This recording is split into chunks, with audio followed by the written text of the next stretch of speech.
Mapagpalang araw, Sir Casper. Tawagin niyo na lang po ako sa pangalang Rigor. 50 anyos, taga Samar. Ang kwentong ibabahagi ko sa inyo ay tungkol sa nobya kong si Sanya. Nangyari ang kwentong ito noong taong 1994. Sabi ng aking mga magulang, hindi lahat ng babae ay tunay na kagalang-galang. May iba na masyadong mapaglaro at mapanakit. Lalo na kapag nais ka nilang kontrolin pero ayaw mo namang sumunod. Sa aking kaso, ako ang gustong kumontrol kay Sanya. Nagkakilala kami sa tabing dagat. Pareho kaming naliligo kasama ang kanya-kanyang pamilya. Kakahiwalay ko lang noon sa dati kong nobya na si Jessica. Nagkahiwalay kami dahil nalaman kong ang perang ibinibigay ko sa kanya ay ginagasta niya pala sa ibang lalaki. Saklap no, Naul. Nagkaharapan kami sa barangay na mag-iiwasan na. Dahil doon, nakausad ako sa sakit ng paghihiwalay namin. Dahilan para magkakilala kami ni Sanya na noon ay isang dayo lamang sa aming lugar. Siya ay pamangkin ni Aling Rebecca na nagtitinda ng kung ano-anong abubot sa palengke. Nagkataong naliligo din sila ng kanyang tiyahin at ng kanyang pamilya nito sa dagat nang magkita kami. Natakot na ako noon na magmahal at maghanap pa ng panibagong relasyon. Pero hindi ko matanggihan ang kagandahan ni Sanya. Masyado siyang mapang-akit sa aking paningin. Idagdag pang malumanay siyang magsalita at mabait.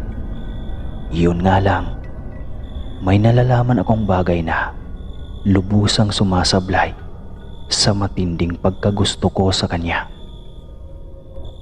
Iyon ay ang pagiging maalam niya sa pangungulam. Nagkaroon kasi ng pagkakataong magkakilala kaming dalawa at naikwento nga niya ang bagay na iyon sa akin. Umamin siya na sa lugar na kanyang pinanggagalingan ay pinagkakakitaan niya ang pangungulam. Tinanong ko siya kung masaya ba siya sa kanyang ginagawa at habang tinatanong ko iyon ay ngumingiti siya sa akin. Aniya, napapasaya siya niyon ng sobra, lalo na kapag naririnig niya ang bawat ungol at iyak ng mga taong kinukulam niya. Tila siya'y idinuduyan sa sobrang saya. Sa totoo lang, ay hindi ko nagugustuhan ang kanyang mga sinasabi. Pero ayaw ko naman siyang husgahan. Masyado pang maaga ang pagkakakilala namin para bigyan ko ng masamang konklusyon ang pagkatao niya. Baka kasi may dahilan lang sa likod ng gawain niyang iyon. Baka may nagtutulak lang sa kanya para mangulam. Kaya naman, kahit naninindig ang aking balahibo sa kanyang mga kwento, ay pilit ko siyang iniintindi. Hindi na din iyon tuluyang naging hadlang para tuluyan ko siyang ligawan. Sobrang saya ko nang bigyan niya ng tugon ang aking inaalay na damdamin para sa kanya. Naul, inaalay. Tuluyan ko na ngang nakalimutan ang una kong sinabi na hindi na ako magnonobyang muli. Sa pagdating kasi ni Sanya ay nagbago niyon ang aking pananaw. Napalitan ng pag-asam at pag-asa na sa kalaunan ay magiging maayos lang din ang lahat. Kinikilala ko ng husto ang dalaga, maging ang kanyang ugali. Ang kanyang mga nakagawian at mga paborito. Wala akong sinayang na pagkakataon hanggang sa maging maganda at maayos ang takbo ng aming relasyon. Akala ko kaya ko nang pigilan siya sa kanyang masamang gawain. Akala ko hihinto na siya sa pangungulam. Pero isang araw, may isang mayamang babaeng nakakotse ang dumalaw sa bahay ni na Aling Rebecca. Napag-alaman kong si Sanya ang kailangan nito. Kumabog ng malakas ang aking dibdib. Medyo matagal na nang huling gawin niya ang malaimpyernong bagay na iyon. Ni hindi ko nga akalaing ginagawa niya pa rin iyon. Akala ko ay napigilan ko na siya, pero hindi pa pala. Masyado akong naging abala sa umuusbong naming relasyon at mas tumatak sa akin ang kabutihang ipinapakita niya sa akin. Kaya naman, nakalimutan ko ang mga bagay na nais kong baguhin sa kanya. Matapos makipag-usap ang babaeng sakay ng magarang kotse, ay kaagad na itong umalis. Nakita ko si Sanya na masayang binibilang ang laman ng sobrang iniabot ng babae kanina. Kung huhulaan, malamang pera ang laman niyon. Mukhang binayaran siya kaagad kapalit ang serbisyong inaalok nito para sa kanya. Hindi na ako nagpapigil kay Aling Rebecca at pinasok ko ang silid ng dalaga. Sinikmatan ko siya at sinabing itigil na niya ang masamang gawain niya. Kaya ko siyang buhayin sa marangal na paraan. Pero nagulat ako nang malamig niya lang akong tinitigan at walang emosyong nagsalita na huwag ko siyang disturbohin. Hindi ako kaagad nakapagsalita noon at aaminin kong nasaktan ako sa kanyang sinabi sa akin. Naisip ko tuloy kung mahalaga ba talaga sa kanya ang relasyon namin. Bakit parang mahalaga pa rin sa kanya ang masamang gawain sa kabila ng magagandang bagay na mayroon kami? Walang imik akong umatras at natahimik nang isarado niya ang pinto sa aking harapan. Lumapit naman sa akin si Aling Rebecca. Sabay sabing pagpasensyahan ko na daw ang kanyang pamangkin. Balang araw ay maiintindihan ko din daw si Sanya kung bakit niya ito ginagawa. Umiling lang ako. Kahit kailan ay hindi ko siya maiintindihan. Isa pa, ay mananatiling miserable ang aming relasyon kung ipagpapatuloy niya ang pangungulam at baka maghiwalay pa kami dahil doon. Dahil sa tampo ay hindi ako nagpakita sa kanya at hinayaan ko siya sa kanyang ginagawa.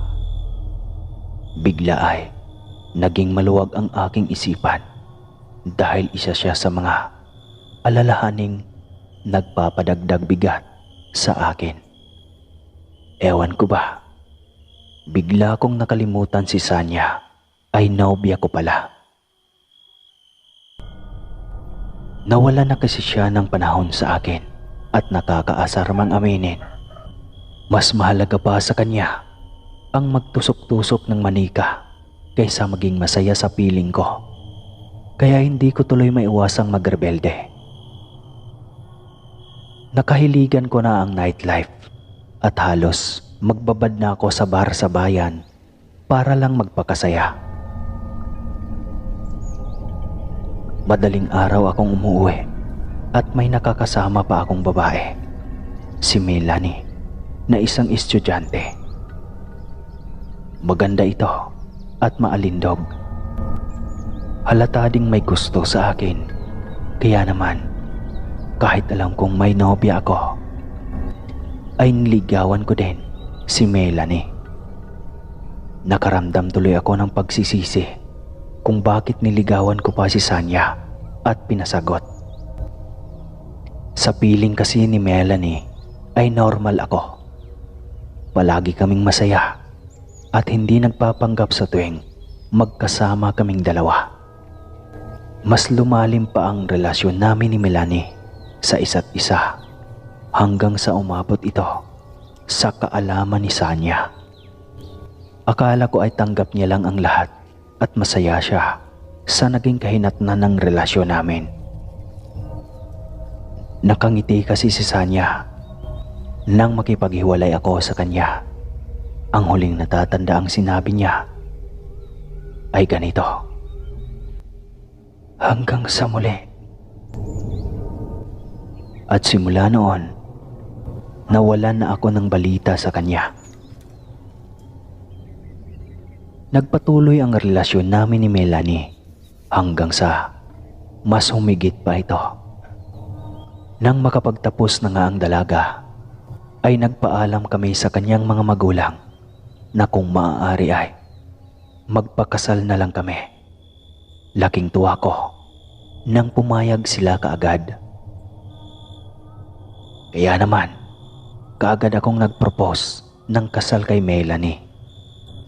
Ang tingin ko sa dalaga ay asawa na at hindi lang basta nobya.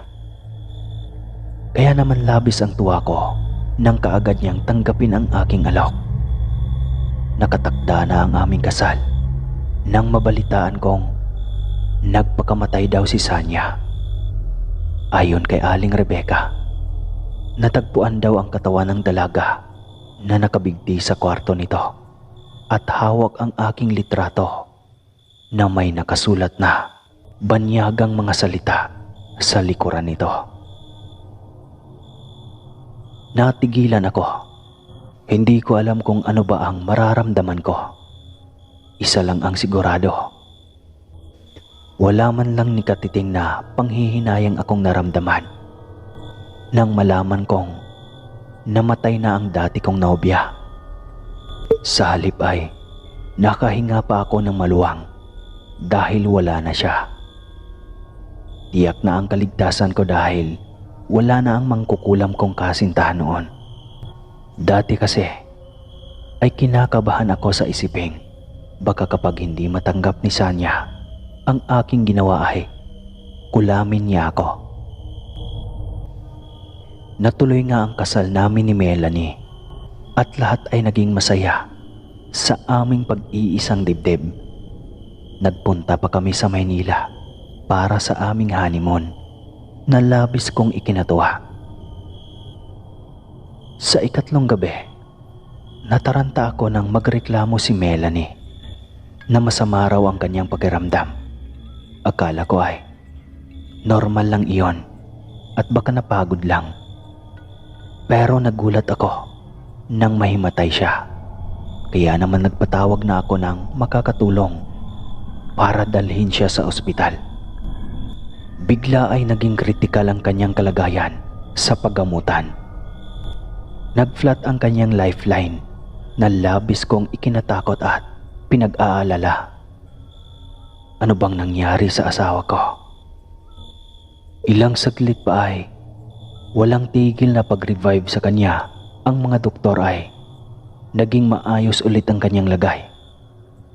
Ayon sa mga ito, ay muntika na akong maging biyodo.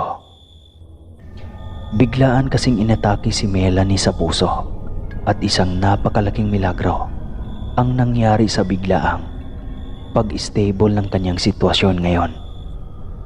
Labis-labis ang pasasalamat ko sa may kapal dahil sa nangyari. Akala ko nga talaga ay uuwi na lang akong mag-isa sa Samar. Yakap ko ang aking asawa nang mailipat siya sa silid na nakatalaga para sa kanya. Natawagan ko na ang kanyang mga magulang na nangako namang dadalaw kaagad sa amin. Nang gabing iyon ay natulog ako sa kanyang tabi. Hindi ko naman maiwasang matensyon nang maalala ko si Sanya. Pero umiling ako kaagad. Hindi. Patay na ang babae. Nagpakamatay nga siya, hindi ba?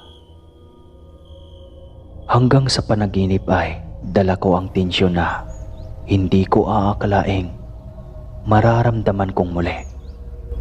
Napanaginipan ko na naman si Sanya. Nakaitim ito na bestida. Lumuluha habang dahan-dahang nutusok ng karayom ang aking mukha sa isang litrato. May inuusal siyang mga orasyong Latin na mas nagpapakunot sa aking noo. Idagdag pang humihikbing lumalabas umano ang babae sa kanyang silid at naglakad ng nakayapak palabas sa malamig na balkonahe at pababa palabas ng bahay. Sinundan ko raw si Sanya habang may inuusal na ritual sa kaligitnaan ng paglalakad hanggang sa makarating kami sa isang sementeryo. Nakita ko nang isinulat niya ang isang pamilyar na pangalan sa papel at ipinatong ito sa isang perasong tela. Bago isara, pinatungan iyon ng may kaliitang cross at nagkubkob sa ilalim ng lupa, malapit sa mga naglalakihang nicho.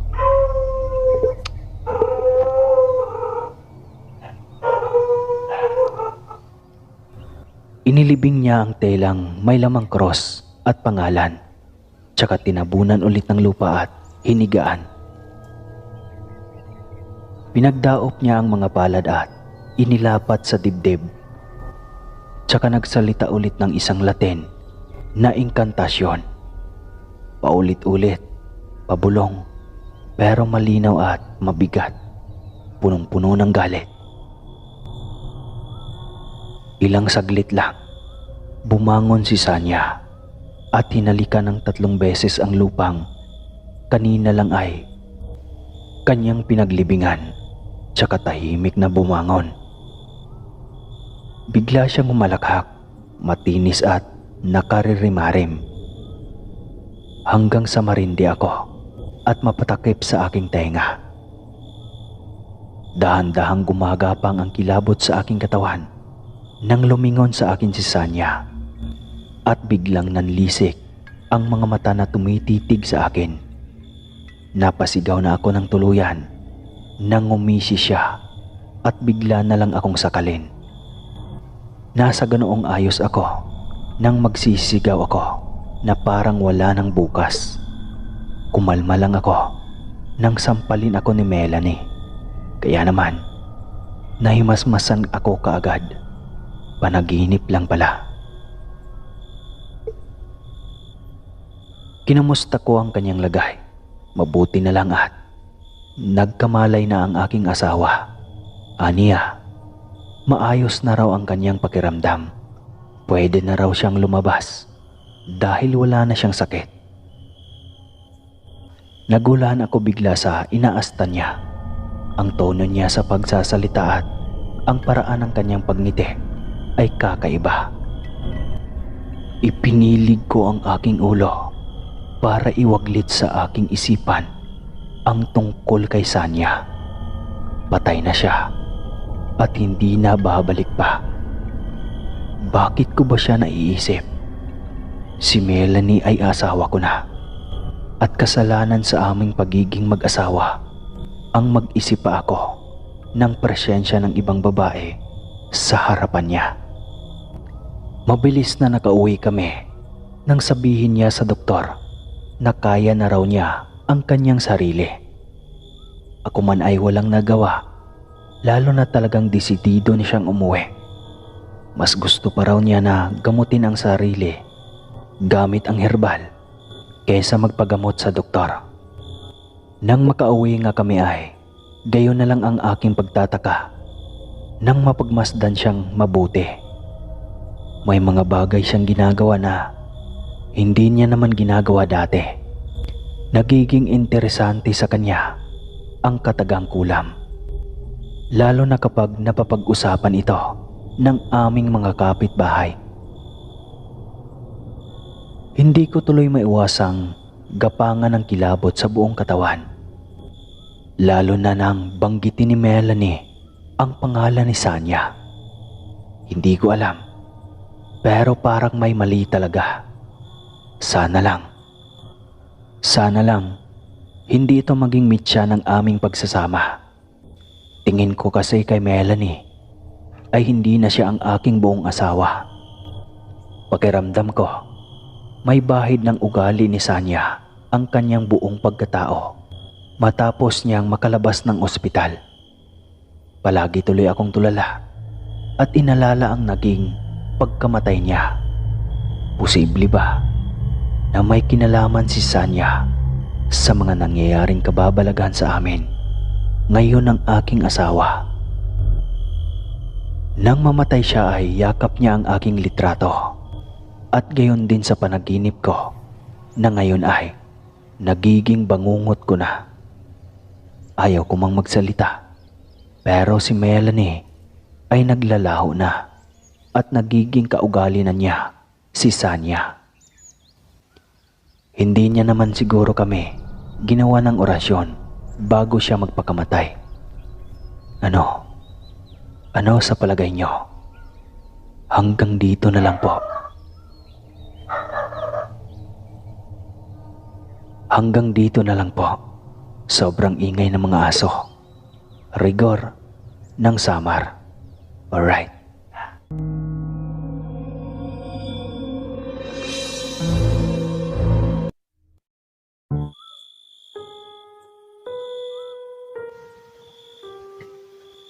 Mapagpalang araw, Sir Casper.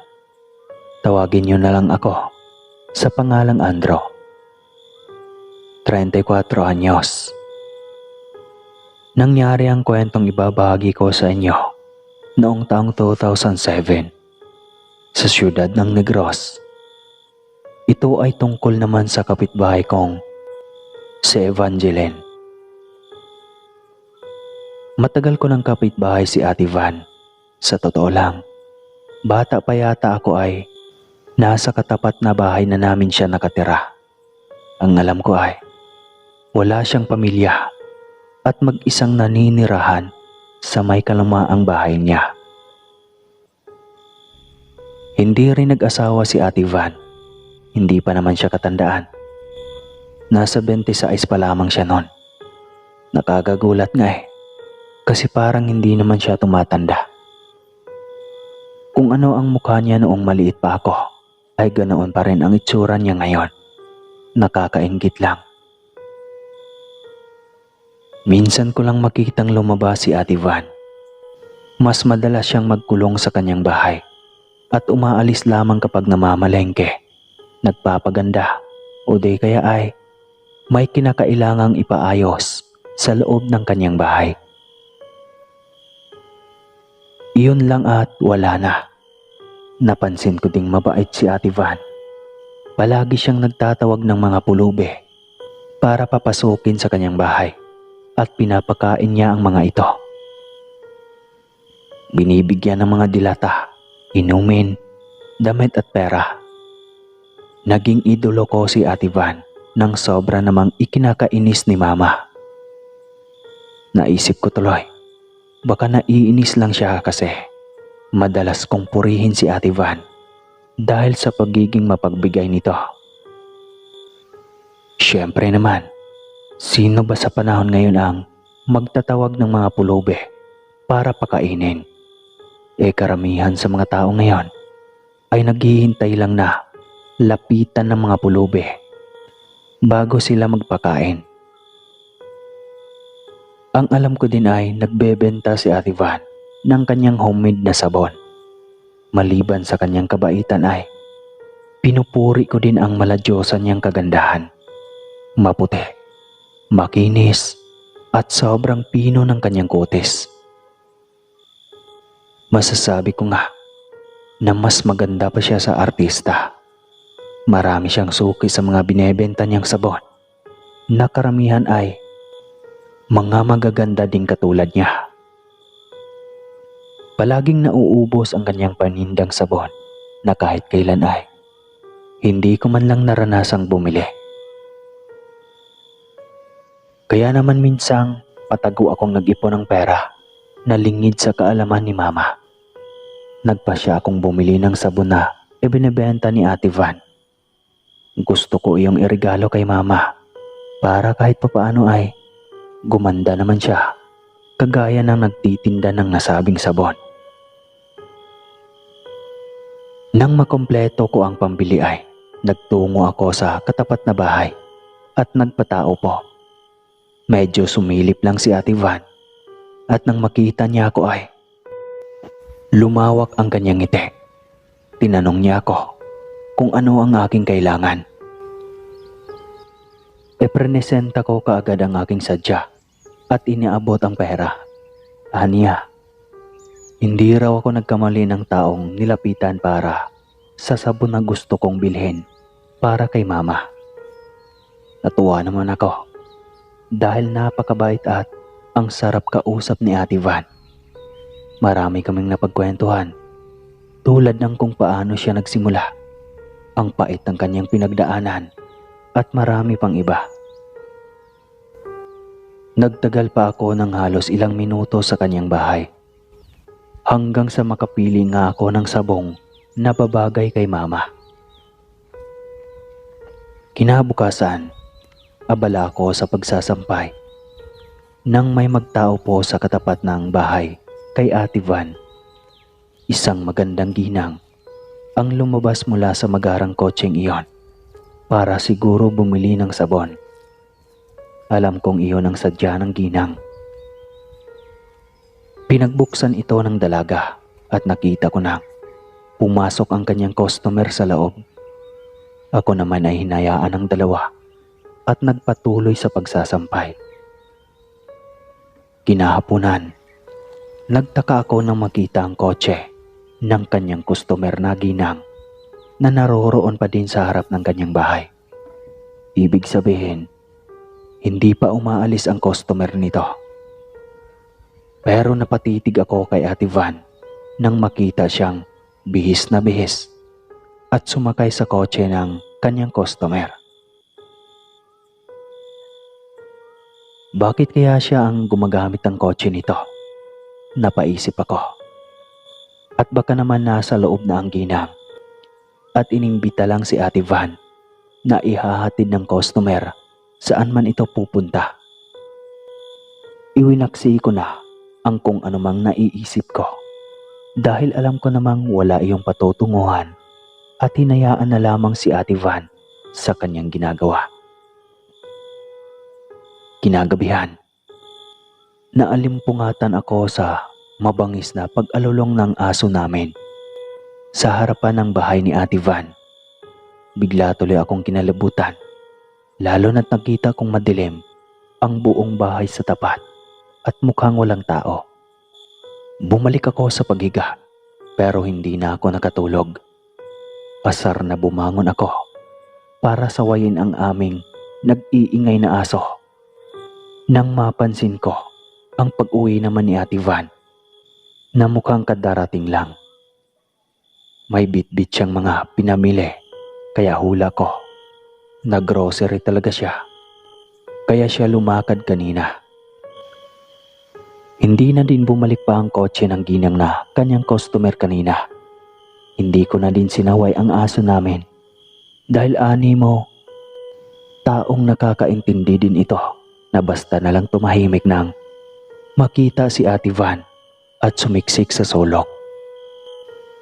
Kinabukasan, sa kalagitnaan ng pag-almusal ay gayon na lang ang pagkagulat ko nang mapanood sa telebisyon ang tungkol sa natagpuang kotseng nakaparking sa isang sementeryo.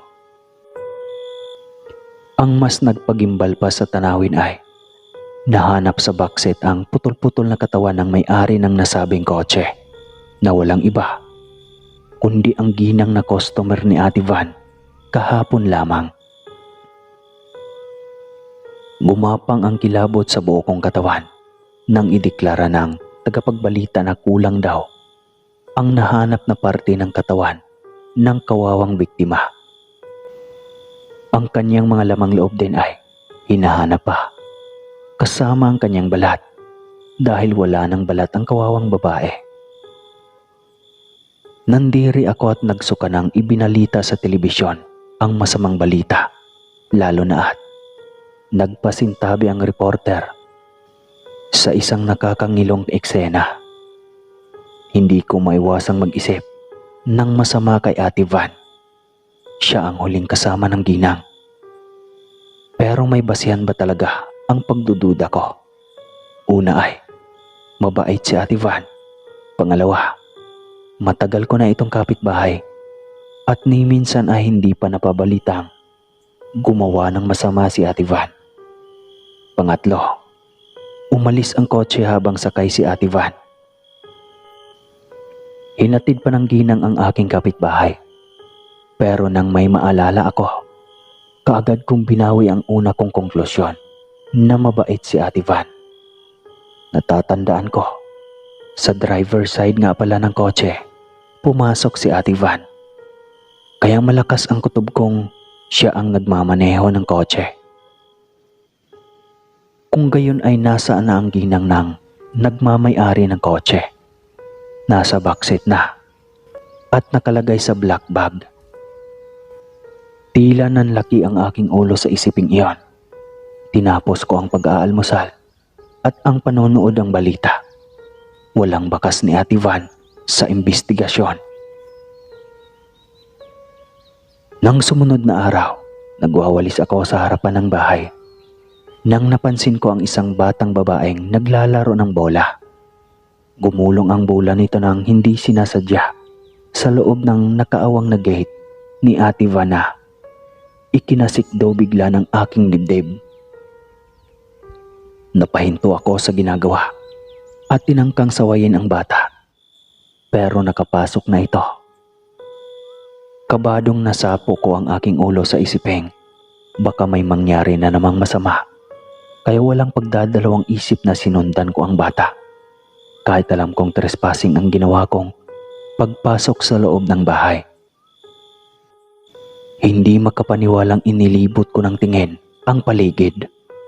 Sa sobrang dami ng mga kakatuwang bagay sa paligid, nasabi kong isa yatang mangkukulam si Ate Van. Nakakalat ang mga gamit pangkulam kung saan-saan.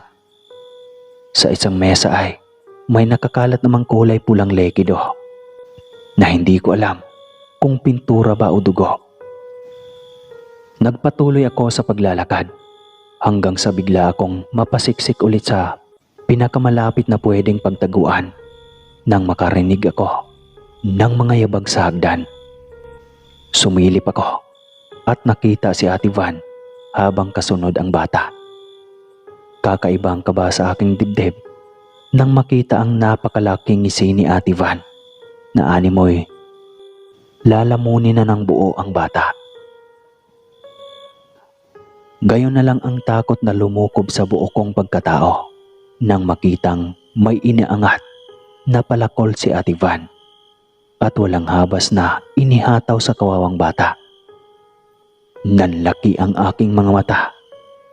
Natutop ang aking bibig at nasapo ang aking dibdib nang tumilapon ang mga nadurog na laman kung saan-saan pati na ang dugo. Gusto ko mang sumigaw ay hindi ko magawa. Sa sobra kong takot ay animo. Napipi ako na hindi man lang magawang magsalita. Namalayan ko na lang na tumutulo na ang aking mga luha sa sobrang gimbal at takot. Lalo na tila ba wala sa sarili si Ate Van habang nagpalakad-lakad at pinagmasdan ang nakakalat na dugot laman sa kung saang bahagi ng kanyang bahay.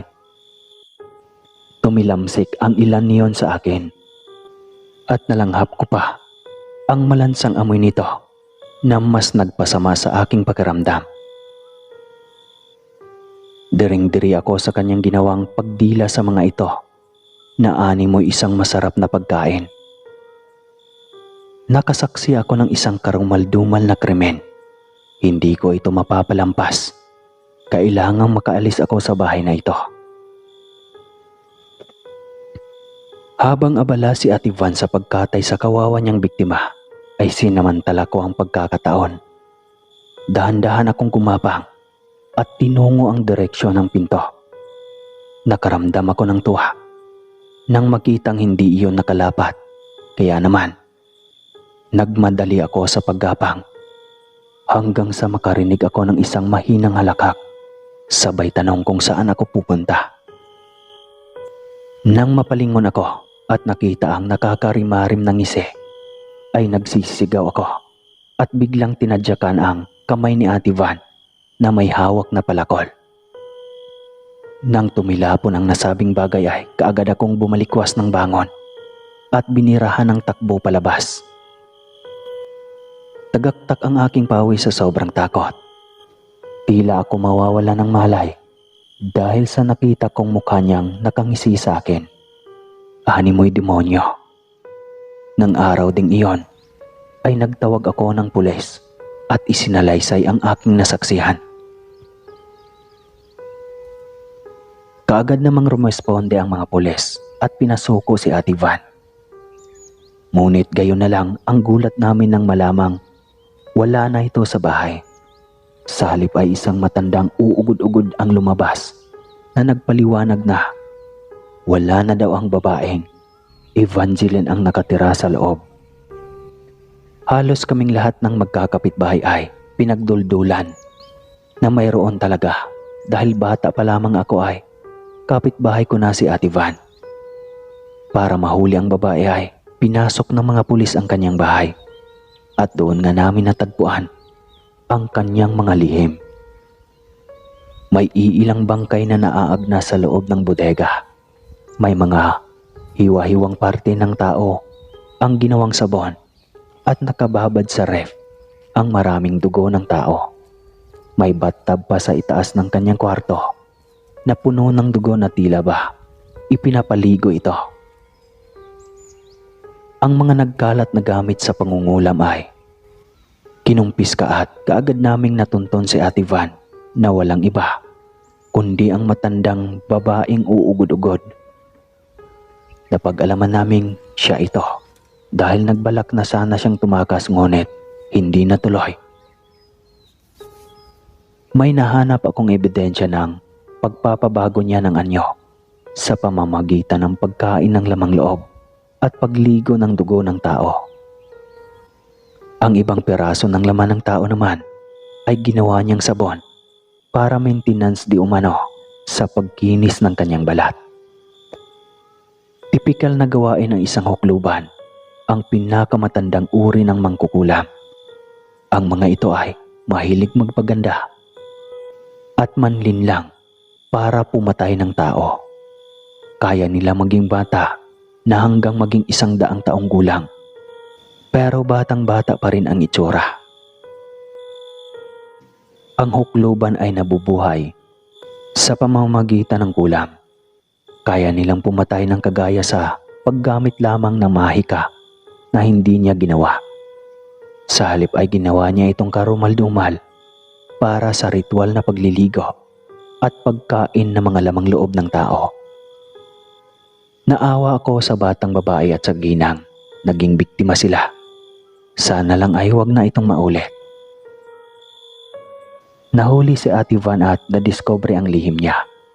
Sa ngayon ay narito pa rin kami nakatira sa bahay na katapat ng bahay ni Ate Van. Wala na nga siya sa nasabing lugar pero hindi ko pa rin maiwasang mangilabot. Lalo na't may naririnig akong mga iyak na tiyak kong mula sa mga nabiktima noon ni Ate Van para sa kanyang ritual na pagliligo ng dugo para bumata. Marahil ay nagmumulto ang mga hindi matahimik nilang kaluluwa na sana ay matigil na. Naging katatakutan na ang bahay na hindi ko akalaing minsan ay naging piping saksi sa hindi mabilang na krimen na ginawa ni Ate Van. Sana lang pagsisihan na niya ang kanyang ginawa. Matanda na siya at walang magagawa sa kanyang pagtanda kaysa pigilan pa ito at pumatay ng maraming tao. Maraming salamat po sa inyong pakikinig. Andrew po ng Negros.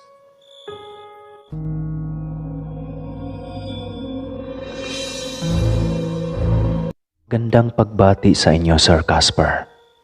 Itago mo na lang ako sa pangalang Junior. Ako ngayon ay nakatira sa Bulacan kasama ang sarili kong pamilya.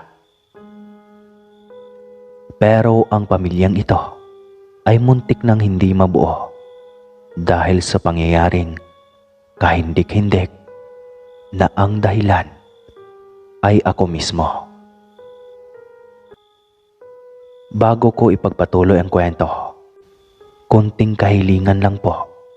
Sana po ay huwag ninyo akong husgahan. Oo, mali ang ginagawa ko, pero nagbago na po ako. Kaya ngayon pa lamang ay inuunahan ko na kayo. Sana po ay huwag niyo akong husgahan. Itong kwento na to ay kontrobersiya. Kaya minabuti kong itago na lang ang pagkakilanlan lahat ng kasama sa istoryang ito. Sa totoo lang, tubong Tacloban po ako. Taong 2013, nasa edad 19 na ako noon. Nang mambulabog si Bagyong Yolanda sa lugar namin. Isa kami sa pamilyang siniraan ng pagmamay-ari noon. Mabuti na lang ay walang nalaga sa aming apat. Mga magulang namin at si Bunso ang kasamahan ko sa mga kapanahunang iyon. May dalawa naman kaming kapatid, si ate at si kuya. Si ating panganay may asawa na noong mga panahong iyon. Si kuya naman, focus lang sa pagtatrabaho. At silang dalawa ay nasa Maynila. Nung humupa na ang kalamidad na iyon, ay labis-labis na lungkot at takot ang naramdaman namin. Kaya naman, nung nabalitaan namin na may libreng sakay papuntang Maynila ay hindi na nagdalawang isip ang mga magulang ko na lumuwas pa Maynila. Tutal, may kamag-anak naman kami sa Quezon City at dito nakatira sila ate. Nakasakay na kami sa eroplano. Maswerte nga kami kasi isa kami sa mga napiling pamilya. Limitado lang kasi ang bawat araw na pinapasakay sa eroplano. Tumuloy kami kila ate sa Quezon City. Naging okay naman ang pagtanggap nila sa amin. Marami pang nagbigay ng mga ibang kagamitan at pagkain. 2014 na din akong nakapasok ng trabaho sa parang semi-restaurant. Tagahugas lang ako doon. Mga 4 na buwan lang akong tumagal doon hanggang sa may nagpapasok sa akin sa isang agency. Ang trabaho ko naman dito ay janitor. Na-assign ako noon sa sikat na mall sa Manila. Una, nahirapan ako. Gawa ng kulang ako sa financial. Nahihiya na kasi ako sa mga kapatid kong sumusuporta sa akin. Sobrang pagtitiis lang talaga para makumpleto ko yung mga requirements.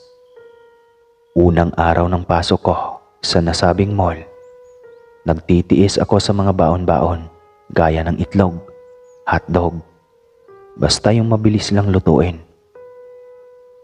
Pasalamat lang din ako sa ate at kuya ko dahil suportado kami. Pero nakakahiya pa rin. Nung 1 linggo na ako sa trabaho dito, may iilan na akong nakilala. Yung mga papunta na sa pagiging close. Sakto nun, 1 araw, sahod nila. Nakakainggit tignan kasi sabay-sabay silang nagwi-withdraw pag nag-out. Doon kasi sa mismong mall ay meron ng ATM machine. Ako noon ng mga panahong iyon ay sa susunod na cut-off pa sa sahod. Sinama nila ako. Kakain daw kami sa Mang Inasal. Nakakatuwa lang kasi may nagbibigay sa akin ng paisa-100 at ililibre pa ako ng pagkain. Siguro naawa lang sila sa akin gawa ng pinagdadaanan ko. Dumating na sa puntong marami na akong nagiging kaklos. Hanggang sa pagkinapos ako ng budget, kung sino-sino na lang ang inuutangan ko sa kanila. Noong una, maliit lang na halaga. Hanggang di naglaon, umabot na sa 1,000. Dito din ako nag-uumpisang naging maluho, lalo na pagdating sa babae. Nagbabayad naman ako sa mga utang ko pagdating ng sahuran. Kaya lang lalong kumukulang. Dagdag mo pa na nagbibigay na ako sa mga magulang ko at kaila ate. Nahihiya naman kasi ako kung wala kaming mai-share, lalo na may trabaho na ako. Si Papa nun ay sumasama lang minsan sa mga pakyawan, yung gagawa sila ng aircon o anuman, basta sa electrical. Pero hindi iyon tuloy-tuloy, kumbaga rakit-rakit lang. Sila mama at ate naman ay nagtitinda-tinda ng mga merienda sa hapon. Yung asawa ni ate, taxi driver. May 2 silang anak na may pagkakulit-kulit, purong lalaki pa. Dahil nga sa kulang ang sahod ko, imbis na mababawasan ang mga utang ko, ay padagdag pa ito ng padagdag. Di ko namamalayan na lumaki na pala ang utang ko pag inipon. Naiinis na ako kasi kabilaan na yung singilan. Idagdag mo pa yung mga tingi-tingi na utang, kagaya ng mga pabango o kahit ano pa man dyan na binebenta ng mga katrabaho ko.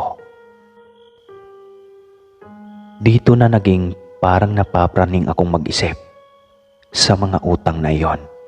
Yung iba nababayaran at yung iba naman sa susunod na sahod na lang. Nagkataon na gusto akong ilipat ng agency namin sa Quezon City. Siyempre, ako naman ay tuwang-tuwa kasi malapit lang yon sa amin. Kaya di na ako nagdalawang isip pa na pumayag. Agad akong nag-report sa lilipatan ko. Naging okay din para sa akin kasi BPO building siya. Hindi siya masyadong matrabaho. Mga ilang huling araw na duty ko sa mall, nagpaalam ako sa mga kasama ko na lilipat na ako. Kinausap ko rin sila isa-isa. Yung mga inutangan ko na pupuntahan ko na lang sila pag magbabayad ako. Dahilan ko kasi noon, kailangan ko ng pera para requirements at bagong panimula. Pumayag naman sila, syempre. Malaki ang tiwala nila sa akin. Tropa eh. Nang tuluyan na akong makalipat, pabor na pabor sa akin yung pesto. Pero, patagal ng patagal, parang nakakaboring. Kasi wala ka namang masyadong gagawin. Tsaka pala Boss Casper, doon sa mall, bali 5 buwan lang ako doon. Nakapagsimula ako sa bago kong nilipatan ay kalagitnaan na ng Oktubre 2014. Hanggang paparating na ang Pasko. Magtatapos na ang buwan ng Nobyembre. Dito marami nang nangungulit sa akin. Kundi tatawag, panay ang text ng mga ito. Hindi ko alam kung sinong demonyo ang bumulong sa akin na huwag kong pansinin daw ang mga utang na iyon.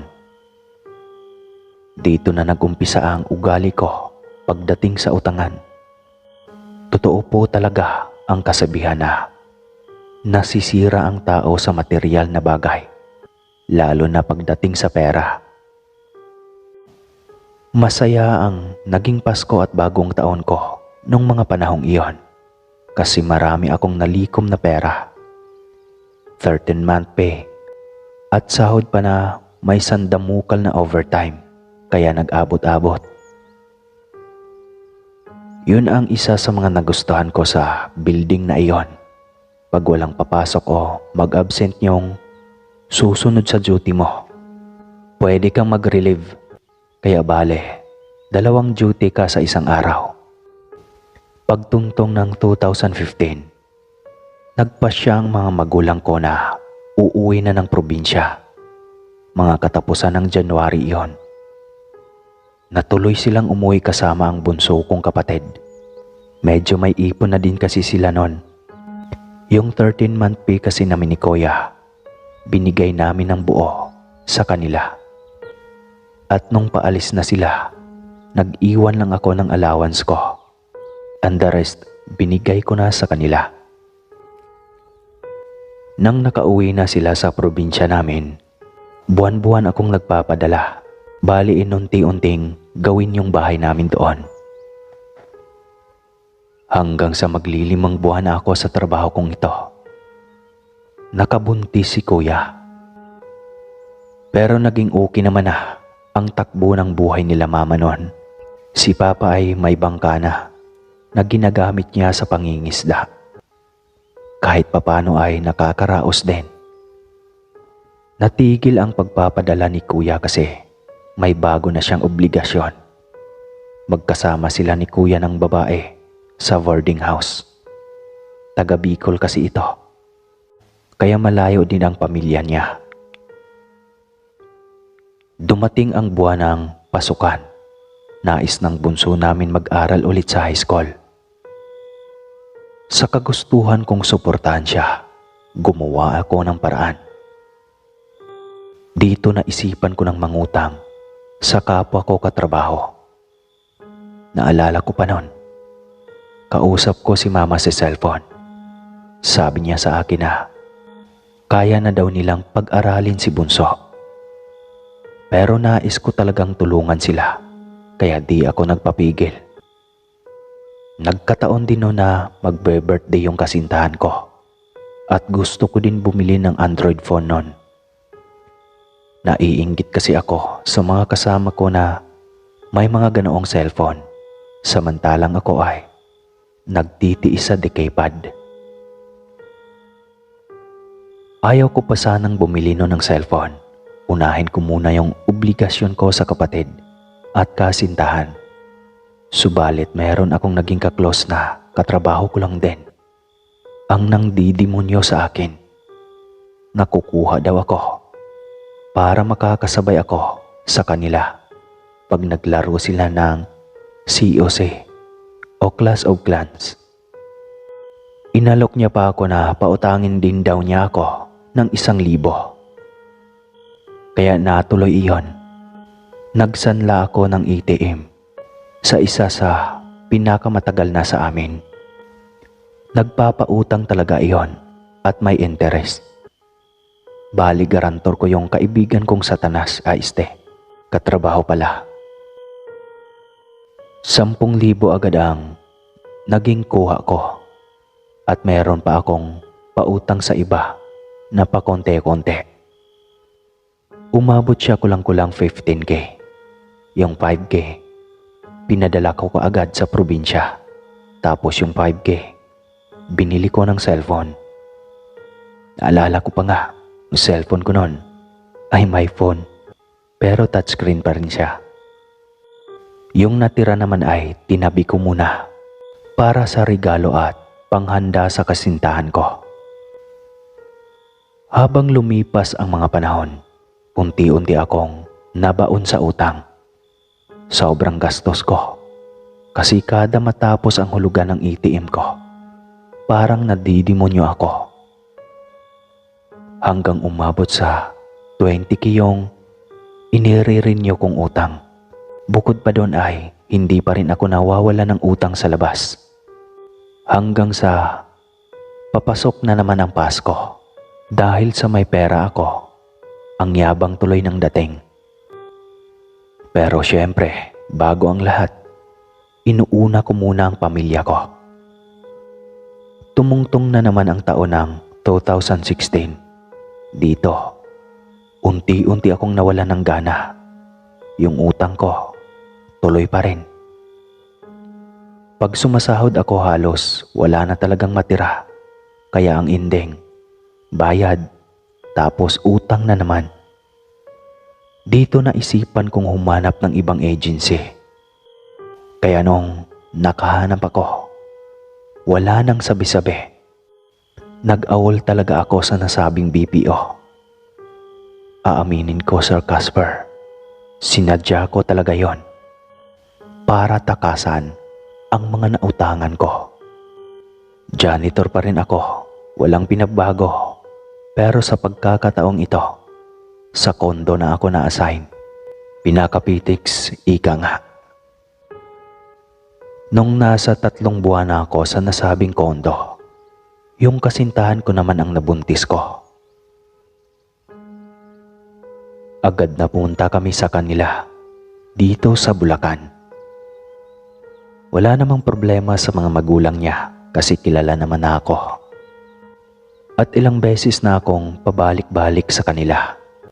Total, magti 3 months pa lang yung tiyan niya, ay kaya pa niyang magtrabaho.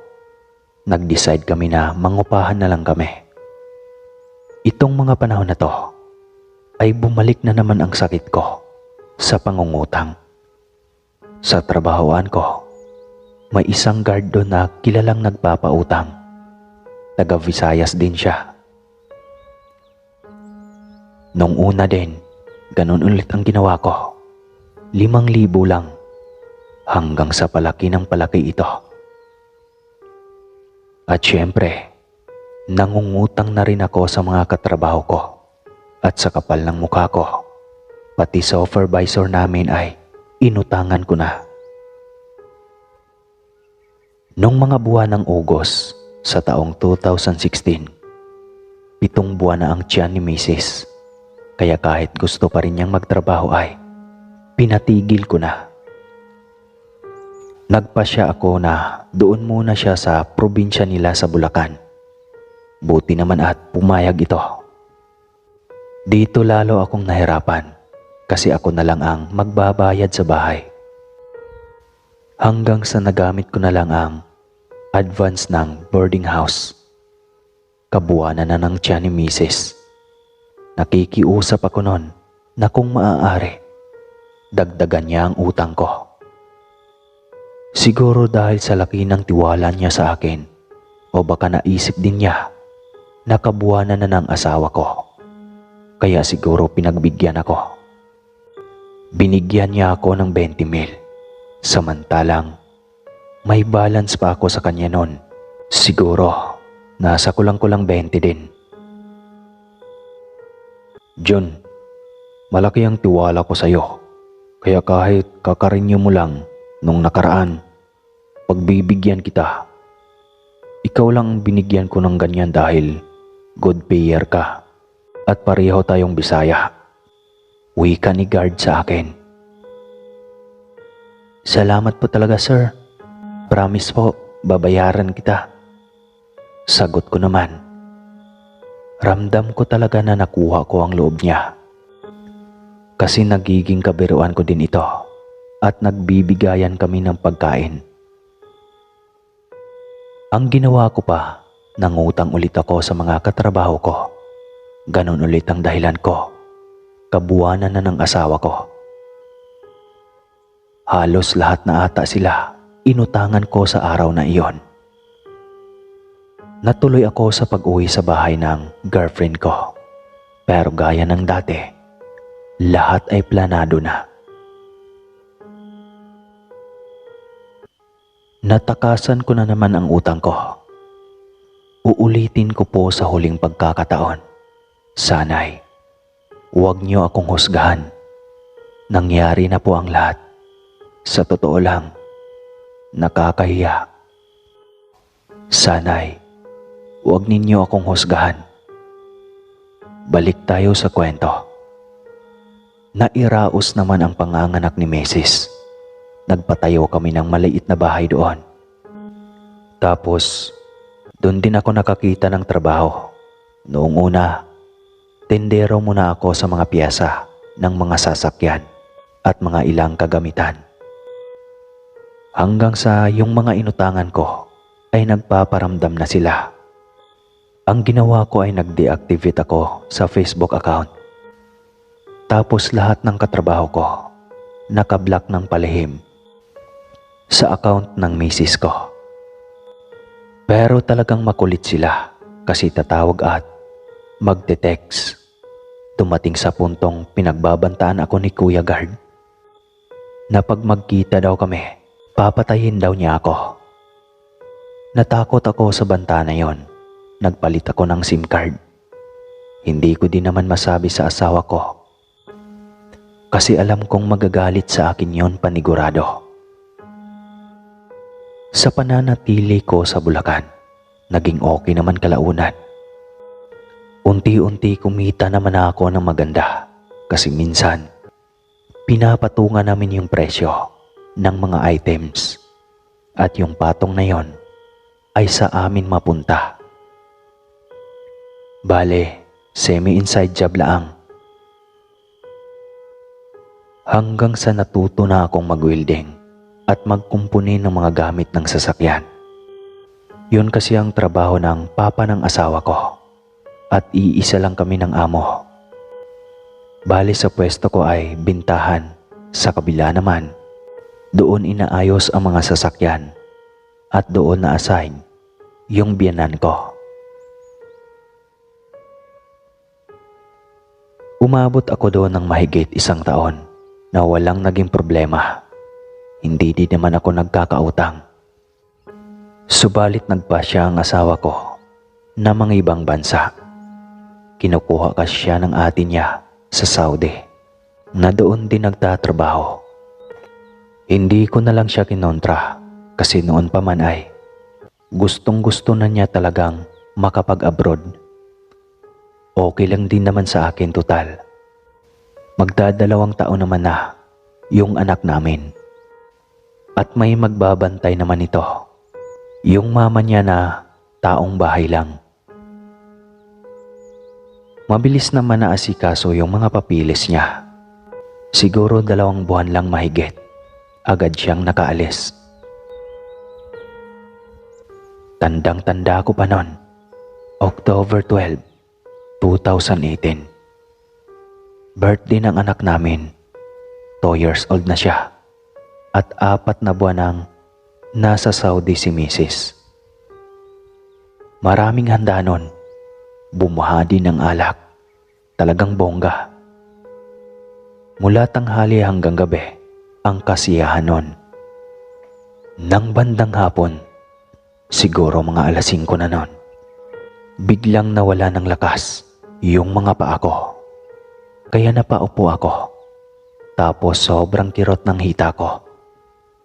Pagtingin ko dito, pulang-pula ito. Yung bang parang nalapno sa apoy. Sinisi ko pa nun yung lechon baboy. Agad akong sinaklolohan ng mga naroon. Kasi aray na ako ng aray noon. Talagang sobrang kirot. Sinugod pa nila ako sa ospital noon. At ang sabi lang ng doktor, napasma lang daw ako. At kailangan ko lang daw magpahinga. Pagka-uwi ko ng bahay, sakto, andoon na sila ate at kuya ko.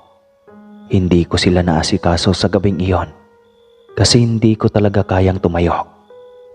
Tuloy pa rin ang kasiyahan sa kabila ng dinanas ko. Birthday kasi ng anak namin kaya hindi pwedeng hindi masaya ang buong araw at gabi. Kinabukasan, pagkagising ko, naging okay naman. Medyo kumikirot na lang siya paminsan-minsan.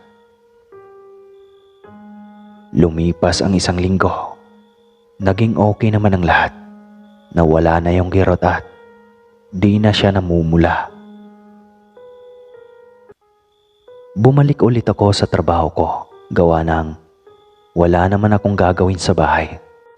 Pero wala pa man akong 1 linggo sa trabaho ko ay muling bumalik yung sakit sa hita ko. Hanggang sa palala ng palala na ito. Wrong timing pa kasi magpapasko na lang ay hindi pa nawawala. Nakailang pa doktor na din ako pero wala pa rin At heto na, malungkot ang naging Pasko ko noon. Luha na lang ang tanging pangungusap ko sa mga panahong iyon. Dahil sa kalagayan ko, nag-decide ang mga magulang ko na doon na ako sa probinsya namin magpapagamot. Magbabagong taon na noon ay umuwi ako sa probinsya kasama ang kuya ko at asawa niya. Kasi kung ako lang ay hindi ko kakayanin. Nakarating kami doon hapon na. Agad akong nagpahinga. Kinabukasan, gamutan ko na. Isang matandang albularyo ang dumating sa amin. May mga ginagawa itong mga dasal. Maya-maya pa, biglang nag-iba ang aura ng mukha ni Manong. "Kinulam ka. Ang lakas ng mangkukulam," sabi ng Manong na ikinagulat ko. Nagulat din ang buong pamilya ko. Hindi ko kasi akalain na mangyayari iyon sa akin. Ilang araw din nagamutan ang ginawa ni Manong. Nagbabagong taon ako na naghihirap at malayo sa anak at asawa. Hanggang sa huling gamutan ko, medyo okay naman ako. "John, magtapat ka sa akin. Sinong inutangan mo? Ang laki ng galit sa'yo," tanong ng manggagamot sa akin. Manong, sa totoo lang, marami akong inutangan na hindi ko nabayaran," sagot ko naman. At dito ikunento ko lahat sa kanila tungkol sa mali ko.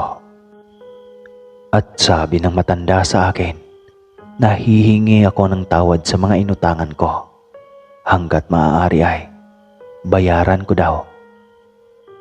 Kasi malaki ang galit nito, papatayin daw ako.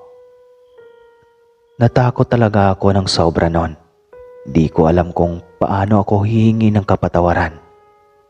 Sinabi ko sa asawa ko ang lahat ng nangyari. Nung una nagalit siya, pero kalaunan nawala din naman.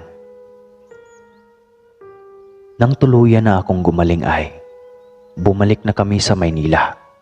Dito, inisa-isa kong pinuntahan lahat ng nautangan ko dati. At yun din ang gustong mangyari ng asawa ko. Babayaran ko na lahat yon ng paunti-unti.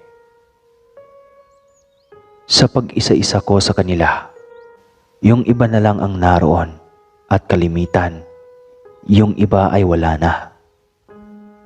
Sinubukan kong i-open ang dati kong FB account pero hindi ko na ito mabuksan.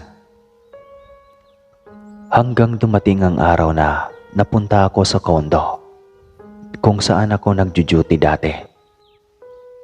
Dito sa tagpong ito, focus tayo sa nautangan ko ng malaki. Sa mga nautangan kong iba, di ko na ibahagi kung ano ang napag-usapan namin. Balik tayo sa kwento. Tinanong ko sa kakilala ko ring guard kung nasaan na si Kuwan. Bawal banggitin ang pangalan. Ang sabi nun, wala na daw. Malaki daw ang galit sa akin nun kasi kailangan niya pala ng pera, pandagdag puhunan sa gagawin niyang negosyo sa probinsya. Nanghingi ako ng numero nito. Pagkarating sa bahay, tinawagan ko kaagad. Sumagot naman ito. Nagpakilala ako. Sinabi ko sa kanya ang lahat. Nag-offer ako na maghuhulog ako ng 10,000 ora mismo. Pero, kalimutan na natin yon. Matagal na kitang nasingil. Kaya lang, hindi pa tapos. Huwag kang mag-alala, malapit na. Ito ang tanging wika niya sa akin. Nang napakakalmado. "Kuya, patawarin mo ako. Babayaran kita paunti-unti," sabi ko sa kanya nun. "Bayad ka na. Tapos na tayo," Sabay patay sa cellphone. Tinawagan ko ulit ito pero hindi na siya sumasagot. Hanggang sa hindi ko na makontak.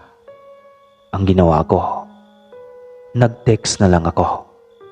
Marami akong pinapadala na mensahe sa kanya pero wala siyang naging tugon. Ilang araw ko din siyang kinukulit sa text at tawag pero wala na. Hanggang isang gabi, galing ako sa trabaho. Sinalubong ko kaagad ang anak ko. Sobrang saya na inuwi ko sa bahay namin. Naalala ko pa, ang dami niyang gustong ipabili sa akin. Jollibee, laruan, damit, Iron Man. Basta ang daldal niya nung gabing iyon. Pagkatapos namin kumain, pagkahiga, tsaka naman kami tatawag sa misis ko. Basta walang paglagyan ng saya ko sa gabing iyon. Hanggang sa mag-umaga na nun, siguro 4:00 na pasado, nang biglang umiyak ng malakas ang anak ko. Nagulat ako. Pagtingin ko dito, turo siya ng turo sa bintana namin. Binuksan ko, sabay silip sa labas, pero wala naman akong kakaibang nakita.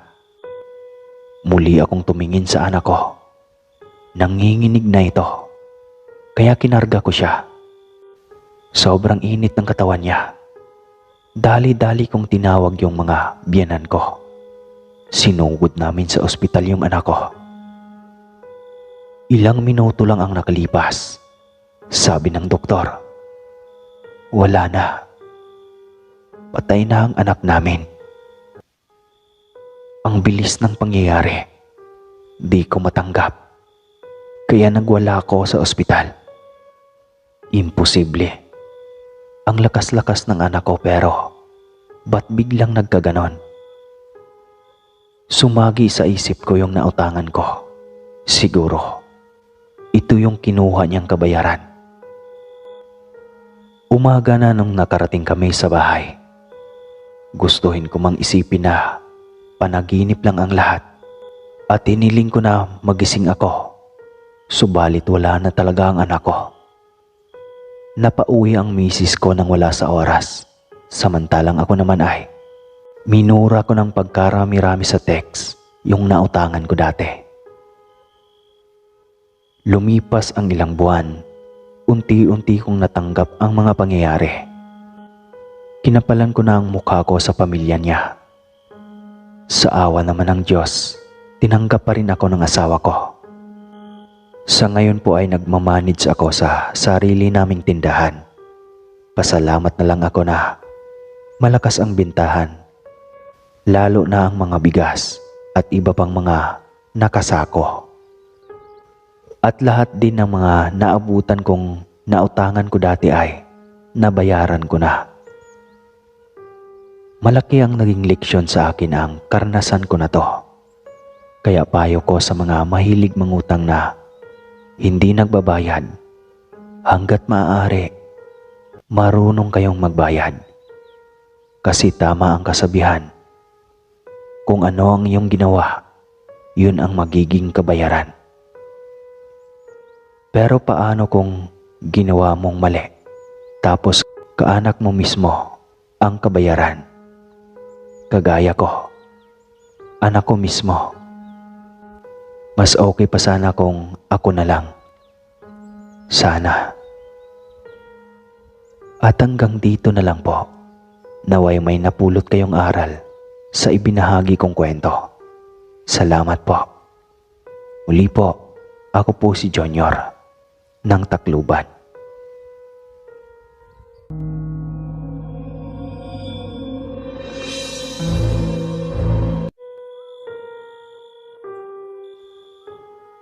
Ang pangalan ng mga taong napapaloob sa kwento ay pinalitan bilang respeto na rin sa namayapa ko ng lolo at maging ng mga pamilya ko na maaaring makarinig sa istoryang ito. Maging ang eksaktong lugar ay hindi ko na rin ididetalye pa Baka kasi uusigin ako ng aking mga pamilya kung sakaling ma-identify nila ang pangyayaring ito sa aming pamilya. Isa si Lolo Inting sa pinakasikat na albularyo sa aming baryo. Maging ang mga taga-syudad na malalayo ay dinadayo pa ang bahay ng lolo. Kahit na nasa tuktok na ito ng isang masukal na kagubatan. Ang lolo ang tipo ng albularyo na hindi naniningil ang bayad. Wala siyang hinihinging kapalit sa mga taong napapagaling ng kanyang kapangyarihan. Ngunit bukod sa pagiging manggagamot, kaya rin niyang gamutin ang barang o kaya naman ay siya mismo ang mambarang. Depende na lang kung ito ay kinakailangan. Hindi na rin mabilang ang napagaling ng lolo, maging ang mga nanakawan ng mga kalabaw. At iba pang pag-aari ay kaya niyang bawiin. Isang beses na nawala ang alagang baka ng aking tita. Pinahulaan iyon kay lolo. At nalaman namin na sariling pinsan lang din ito ang nagnakaw. Pinapili ang tita kung anong disiplina ba ang dapat gawin. Sinabi nito na wag na lang daw patulugin sa gabi hanggat hindi maibalik ang alaga. Ayaw na rin kasi kay lolo. Hindi pa ayaw na ibenta. Tinatago lang ito sa isang bukirin upang hindi ito makita. 5 araw nga ang dumaan. Kinaumagahan noon ay nakita na lamang namin ang baka ni tita na nakatali na sa kanilang bakuran. Ilang sandali pa ay dumating ang kanyang pinsan. Nagreklamo ito na para daw may kumukulam sa kanya. Maging sa gabi ay hirap siyang matulog. Halata naman dahil sobrang lalim na ng kanyang mga mata. Sinabi na lamang ni tita na baka may nagawang hindi maganda ito. Kung todo iling lamang ito, ayaw talagang umamin na ninakaw niya ang alaga ng tita. Hinayaan na lamang iyon.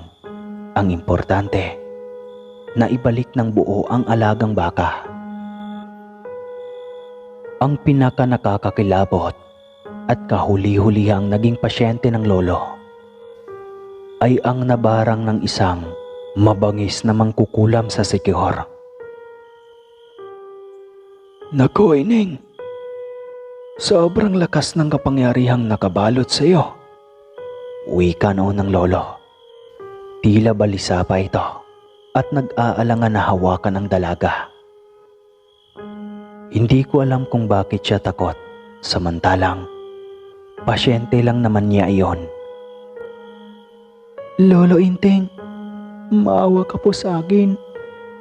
Ayaw ko pa pong mamatay. Gamutin mo po ako. Parang awa mo na. Pakiusap noon ng dalaga. Halos butot balat na nang isugod ng pamilya sa bahay ni lolo. Hindi na nga ito nakakalakad pa. Binuhat lang ito ng 2 tao habang nasa malaking kumot na tila ginagawang duyan at ginamit na sangkay ay ang puno ng kawayan. Ano bang ginawa mo sa lalaki? Bakit kanya ipinapabarang? Mukhang minahal kaya noon ng husto. Tanong ni lolo sa dalaga. Nagtaka pa iyon kung paano nalaman ng lolo ang parte sa lalaking hinihiwalayan niya. Paano niyo po nalalaman, lolo? Hindi ko nga po alam kung bakit ako biglang nagkaganito. Lagi kasing masakit ang tiyan ko at unti-unting lumulobo. Wika ng dalaga. Binulong sa akin ang aking espiritong gabay. Maging siya ay nag-aalangan. Hindi namin kakayanin ang paggamot sa iyo. Paliwanag ng lolo. Lolo naman, nalaman ko kasi na may dati siyang asawa. Pero nagsinungaling siya eh. Ang sabi niya, binata daw siya. Pero nung huli, nabisto ko na may 3 pala siyang anak. Kaya nagdesisyon akong hiwalayan siya. Baka kasi hindi totoong patay na ang dati niyang asawa. Baka niloloko pa rin niya ako. Ayoko namang maging kabit lolo. Mahabang paliwanag ng dalaga. Lolong-olongo ang lolo Inting noon. Sinimulan niyang pagalingin ang dalaga. Tuwing Biyernes, ramdam ng lolo ang mabangis na pwersa na sumasalakay sa kanya. Pero hindi siya nagpapatalaw rito. Kakampi niya ang katotohanan. Kaya bakit siya matatakot? Labanan niya ito. Gaano man kagaling ang panama ng mangkukulam na taga-Siquijor. Dahil din lang nasimulan na niya ito, buwis buhay na lang din siyang suungin ang anumang kahihinatnan ng pagtulong niya sa dalagang tila wala ng pag-asa pang mabuhay dahil sa nakakaawang itsura nito at sitwasyon. 12:00 noon ng gabi nang biglang naghuhumiyaw ang babae sa sakit ng kanyang tiyan. Halos namilipit na ito sa sakit at namumutla na rin. Sinimulan ni lolo na labanan ang nilalang na hindi niya nakikita. Pero ramdam niya ang kalakasan ng kapangyarihang ito. Revertar ad adversarum omnia proma. Ang ilang ulit na binigkas ni lolo. Nang mga sandaling iyon, hinihingal rin siya habang umuusal ng mga Latin na panalangin. Halatang malakas na puwersa ang kanyang nilalabas para lumaban. In nomine virtutis, calistes, patres, maledictio, perbet. Muli pang usal nito at tuluyan ng nakatulog ang dalaga. Sobrang nakakaawa ang sitwasyon nito. Wala nang ang pamilya na nag-aalaga ay ganito pa ang kinahantungan ng buhay. Mag-isa lang daw kasi ito sa buhay. Tanging mga kapitbahay lang ang nagmamalasakit na hatiran ito ng pagkain. Ang mga iyon din ang tumulong sa dalaga para madala sa bahay ni lolo na akala ko noon ay pamilya niya talaga. Inakala ng lolo na magaling na ang babae. Ngunit laking gulat nito nang makarinig siya ng tila buto na sinadyang putulin gamit ang lakas na kamay. Napatigil siya sa paglakad at unti-unting lumingon. Kasama ng pagkawala ng hiyaw ng dalaga ay ang pagkaputol ng paa nito. Napamulagat ang mga mata ni lolo. Hindi niya inakalang ganoon kalakas ang puwersa ng mangkukulam sa Siquijor. Hindi siya kaagad nakahuma dahil sa sobrang pagkabigla. Kita pa namin kung paano dumanak ang dugo sa banig na hinihigaan ng dalaga. Maging ang kamay nito ay isa-isang binali ng isang nilalang na hindi nakikita at sobrang agresibo. Animo ay galit na galit sa babae. Nagsilabasan na ang mga buto nito na sobrang sariwa pa. Ang pag-agos ng dugo mula sa loob ng mga kamay at binting na bale at sa mga buto nitong basag na at nakausli. Unti-unting nawawala ng hininga ang babae. Ang mata nito ay nakadilat lang, samantalang halata sa mukha ang pagtitiis sa sakit na literal niyang nararamdaman. Maging ako ay napangiwi. Parang ako rin ang nakaramdam ng ganoong sakit. Ilang sandali pa ay tuluyan na itong nawala ng hininga. Kahit anong usal ng panalangin Latin ni lolo, ay hindi na niya makontrol pa ang nilalang. Hanggang sa unti-unting nagsilabasan sa katawan ng babae ang mga maiitim na uod, maging ang mga ipis, alopihan at mga alakdan. Nakakapangilabot at nakakadiring eksena na noon ko lang din nasaksihan. Sa ilang taon na panggagamot ng lolo, noon lang siya nakakasalamuha ng ganoon kabangis na kampo ng dyablo. Napakawalang awa nitong tinotorture ang kaawa-awang babae. Akala namin tapos na ang laban dahil wala na ang babae. At talagang hindi tinigilan ng kalaban hanggat hindi ito malalagutan ng hininga. Ngunit bigla kaming nagulat nang salakayin nito ang lolo. Nagpurmang tao ang mga insektong lumabas mula sa katawan ng babae.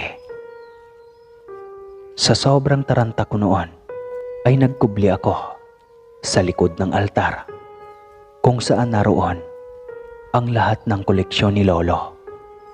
Nanood lang ako noon sa isang kaganapang sobrang nakakapangilabot. Alam ko at ramdam ko na walang panama ang kapangyarihan ng lolo sa kanyang kalaban. Hindi kailanman nagawa ng lolo ang ganitong kakilakilabot na mga bagay. Lapastangan ka, tanda. Sinira mo lahat ng plano ko.